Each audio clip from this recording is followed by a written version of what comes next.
Okay so guys, आपका एक बार फिर से स्वागत है मेरी लेटेस्ट फ्रेश कमाल धमाल एपिसोड में।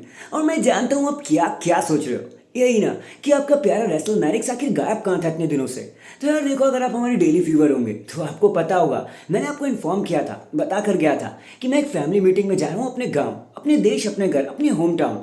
और ये एक ऐसी मीटिंग थी ना, यहाँ पे मेरा पूरा खानदान आ रहा था ना, मैं इसे कैंसिल कर सकता था ना पोस्टपोन ना डिनाई कर सकता था, मेरे को वहाँ पे जाना ही था। लेकिन फाइनली अब मैं वापस आ चुका हूँ और मैं सारी वीडियोज अब एक एक करके आपके मुंह पर फेंक के मारूंगा, सारा ज्ञान आपको देकर जाऊंगा। और पहले के जैसे हम सारी चीज़ों को शुरू कर देंगे। तो बिना किसी देरी के एक इंट्रो मार लेते हैं, फिर बहुत कुछ बताना है मुझे आपको। एंड नाउ आप देख रहे हैं रेसलर मैरिक्स एंड सब्सक्राइब करना तो बनता है। और अगर यहाँ तक आपने वीडियो देख ही ली है तो आई नो आपको ये कंटेंट पसंद आ रहा होगा, जल्दी से लाइक एंड सब्सक्राइब भी कर दो। खैर, आप चीज़ें शुरू कर लेते हैं डब्ल्यूडब्ल्यू के उस धमाके से जो हाल फिलहाल में डब्ल्यूडब्ल्यू ने हमें दे दिया। देखो यार, आए दिन डब्ल्यूडब्ल्यू किसी ना किसी को निकालती ही रहती है, कभी इस स्टार को कभी उस स्टार को। और इस बार भी डब्ल्यूडब्ल्यू ने कुछ ऐसा ही कर दिया। देखो यार, इस बार भी डब्ल्यूडब्ल्यू ने बहुत सारे स्टार्स को रिलीज किया है, लेकिन 4-5 नाम ऐसे हैं जिसको देखकर पूरा डब्ल्यूडब्ल्यू यूनिवर्स ही हिल गया है और डब्ल्यूडब्ल्यू को बैकलैश से पहले बैकलैश मिलना शुरू हो गया। देखो यार, सबसे पहला नाम है ब्रॉन स्ट्रोमैन का, कोरा जेड।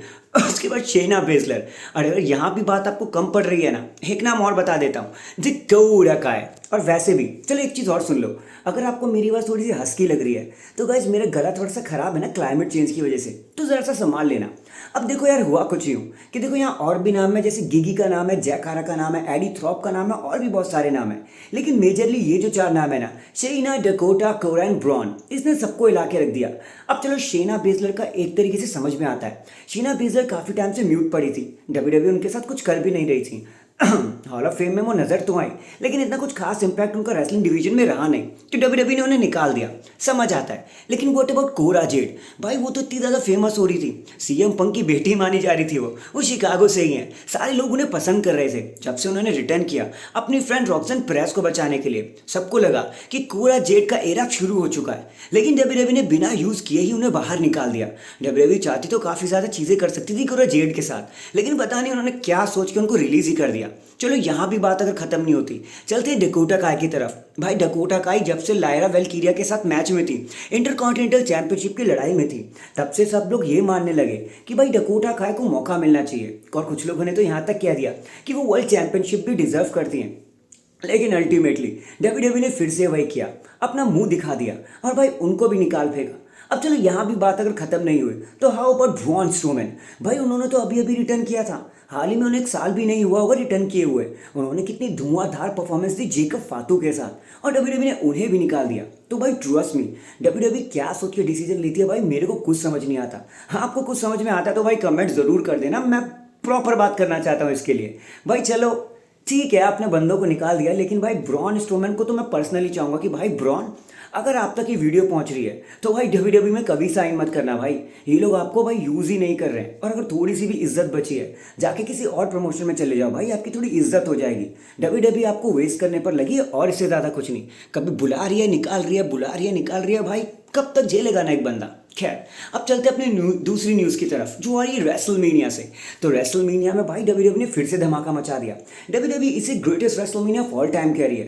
डब्ल्यूडब्ल्यू ने एक बार फिर से कहा कि सोशल मीडिया में इससे ज़्यादा एक्टिव रहने वाला रेसलमेनिया तो पैदा ही नहीं हुआ। हर साल डब्ल्यूडब्ल्यू ऐसा ही तो कहती है। अब देखो 24% से व्यूअरशिप बढ़ गई और 55% से वॉच आवर बढ़ गया डब्ल्यूडब्ल्यू का। 8.7 मिलियन का वॉच आवर टाइम मिला डब्ल्यूडब्ल्यू को। और अगर व्यूअरशिप की बात कर ली जाए तो 3.6 मिलियन से ऊपर का मामला खिसक गया।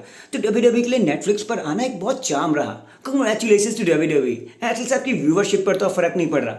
अब चलते रे मिस्टीरियो की तरफ, क्योंकि शायद अगर रे मिस्टीरियो इंजर्ड नहीं होते, उनको टॉन ग्रोन नहीं होता, तो भाई रेसलमेनिया उनके लिए काफ़ी ज़्यादा एक्साइटेड रहता। देखो यार, चीज़ तो नहीं बदलेगी।